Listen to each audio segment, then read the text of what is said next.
Baiklah, Assalamualaikum warahmatullahi wabarakatuh.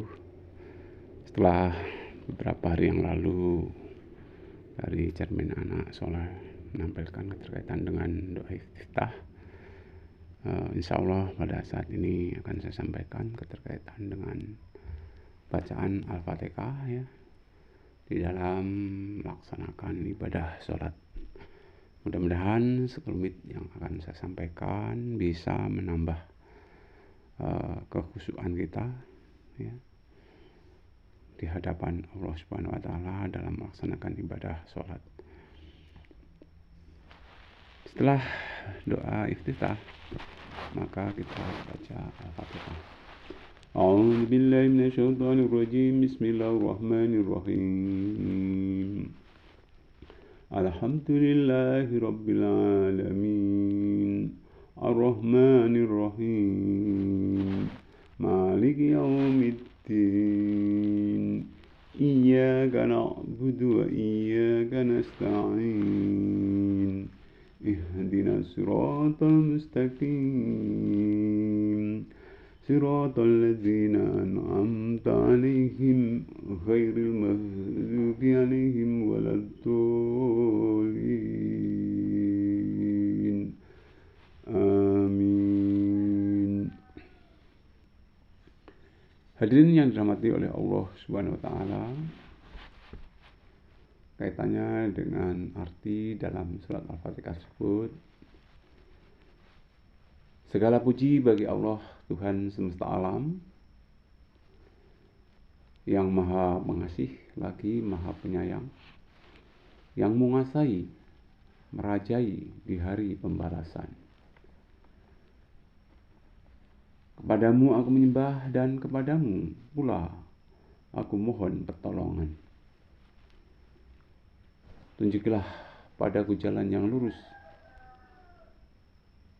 bagaikan jalannya orang-orang yang telah Engkau beri nikmat, atau orang yang takwa, bukan jalannya orang-orang yang telah Engkau murkai, dan bukan jalan orang-orang yang tersesat. Hadirin yang dirahmati oleh Allah Subhanahu wa taala, jadi kaitannya dengan surat Al-Fatihah tersebut ya. Bismillahirrahmanirrahim. Alhamdulillahirabbil alamin ya. Itu di situ dikatakan segala puji bagi Allah Tuhan semesta alam. Ya. Jadi pengakuan bahwa tidak ada Tuhan yang wajib kita sembah di alam dunia ini selain Allah. Ya. Kemudian dilanjutkan Ar-Rahman Rahim, yang maha pengasih lagi maha penyayang. Itu dikatakan buktinya semua permintaan hambanya itu pasti Tuhan berikan. Ya. Baik ada yang positif, mungkin ada juga yang negatif, itu tetap atas izin Allah dikabulkan. Ya. Jadi pengasih, penyayang. Tidak semua ya itu setelah dikasih disayang, tetapi ada kalanya ya dia dikasih juga disayang. Belum tentu dikasih tapi disayang. Habis ini dikatakan maha pengasih, maha penyayang. Ya. Jadi ada yang meminta mungkin hal yang tidak baik pun jika Tuhan berkehendak ya kadang juga diberikan oleh Allah Subhanahu wa taala. Kemudian yang merajai ya, Maliki Yaumiddin, yang merajai ataupun yang menguasai di hari pembalasan. Ya. Jadi sebelum kita ke yang hari pembalasan, beberapa hal yang perlu kita ketahui, di antaranya sebelum kita di alam dunia itu ada istilah alam arwah. Ya. Alam arwah terjadinya pernikahan antara ayah dan ibu setelah posisi hamil ya, 4 bulan ya. Itu ditanyai ya oleh Allah, adakah engkau mengakui bahwa aku ini adalah Tuhanmu? Ya, dia menjawab, ya roh tadi menjawab, ya saya mengakui engkau adalah Tuhanku ya Allah. Nah, kemudian setelah itu lahir di alam dunia, ya, hidup dari umur 4 bulan. Kemudian setelah lahir ke dunia itu bisa ditentukan, ya, maksudnya bisa ditentukan baik buruknya kita ini di alam dunia, karena gak mungkin kalau di alam akhirat ya, kita akan melakukan hal yang baik ataupun buruk, tapi baik buruknya perbuatan kita ini kita laksanakan di alam dunia.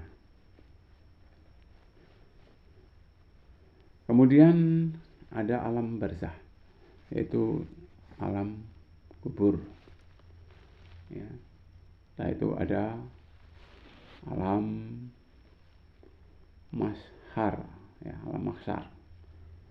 Dari bangkitnya dari jasad arwah yang ada di alam kubur itu perhitungan tentang amal perbuatan di dunia, itu di alam mahsyar. Kemudian ada juga alam akhirat. Ya. Pada dasarnya manusia ya, itu ahli surga. Semua umat Nabi Muhammad pasti akan masuk surga. Ya. Ada yang langsung, ada yang juga mengalami proses terlebih dahulu. Ya.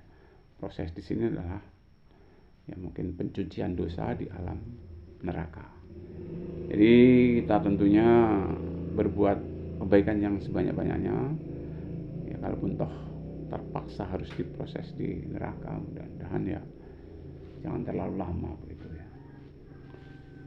Kemudian iya karena butuh wa iya karena stain, kepadamu aku menyembah dan kepadamu aku mohon pertolongan. Ya. Menyembah dalam hal ini tentunya memuji Allah ya. Dengan sholat. Ingat, pertolongan Tuhan tak diberikan pada orang-orang yang hanya meminta tanpa usaha. Yang jelas berjuang sembari berdoa pasti akan Tuhan kabulkan apa yang menjadi permintaan kita. Siapa meminta pertolongan Tuhan, syaratnya jangan putus asa, ya. Harus sabar dan rajin untuk mengerjakan sholat. Kemudian dilanjutkan ihdinas siratal mustaqim, ya, tunjukilah kami jalan yang lurus. Jalan yang lurus ya dalam hal ini adalah jalan yang benar. Ya. Jalan yang sesuai dengan Al-Quran dan hadis. Jadi itu jalan yang lurus. Dari semua manusia ya, itu diberi jalan, ya, diberi jalan. Cuman apakah mampu untuk melaksanakannya tidak, itu terserah. Ya. Tapi kenyataannya manusia setelah diberi jalan yang lurus, tetapi tidak kuasa untuk melewati jalan tersebut, sehingga walaupun sudah tahu bahwa itu jalan belok, tetap dia ikuti. Begitulah manusia. Kadang-kadang seperti itu. Kemudian harus mohon tentunya kekuatan dan berusaha terus untuk dapat melalui jalan yang lurus tersebut. Kemudian siratal mustaqim ya, bagaikan jalannya orang-orang yang telah engkau beri nikmat. Ya, tentunya orang-orang dalam hal ini orang yang takwa dalam arti takwa yang sesungguhnya. Ya. Bukan jalannya orang-orang yang telah engkau murkai. Ya. Tentunya di sini adalah yang dimaksud jalannya orang-orang yang selain mengikuti ajaran Nabi Muhammad ataupun mengikuti Allah dan Rasul. Ya. Itu jalan yang dibenci oleh Allah, jalan yang sesat, ya, yang tidak sesuai dengan Al-Quran dan hadis. Itulah sedikit ya keterkaitan dengan makna daripada surat Al-Fatihah. Mudah-mudahan minimal ya, karena bacaan surat Al-Fatihah itu wajib ya. Tentunya kita berusaha untuk memahami makna yang terkandung di dalam surat Al-Fatihah tersebut ya. Mungkin itu yang dapat saya sampaikan ya. Mudah-mudahan ya kita begitu membaca Al-Fatihah di lisan kita, di hati kita atau di pikiran kita mampu untuk mengartikannya. Ya, itu saja. Lebih kurang saya minta maaf. Mudah-mudahan bermanfaat ya keterkaitan dengan Al-Fatihah ini. Saya tutup dengan doa subhanallah bihamdihi subhanallah la ilaha illa anta astaghfiruka wa atubu ilaik. Assalamualaikum warahmatullahi wabarakatuh.